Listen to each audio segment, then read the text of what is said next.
మంధని దగ్గర సుందిళ్ళని ఒక క్షేత్రం ఉంది. ఆ సుందిళ్ళ క్షేత్రం కూడా అంతే.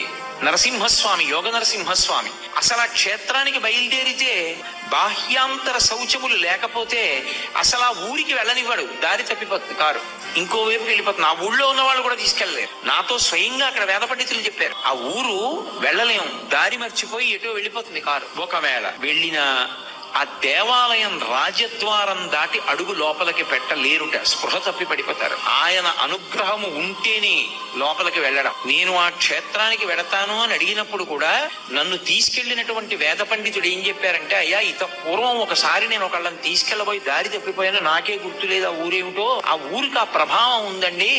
మిమ్మల్ని నరసింహస్వామి అనుగ్రహించి దర్శనమివ్వాలనుకుంటే గుళ్ళోకి రాణిస్తారు, లేకపోతే రానివ్వడు. అర్చకుల్ని కూడా రానివ్వడు. అది విచిత్రం. అర్చకులు కూడా పడిపోతారు అక్కడ. శౌచం లేదనుకోండి లోపలికి రానివ్వడు. అనుగ్రహించాడు అనుకోండి అప్పుడు వాళ్ళు కూడా లోపలికి వెడతారు.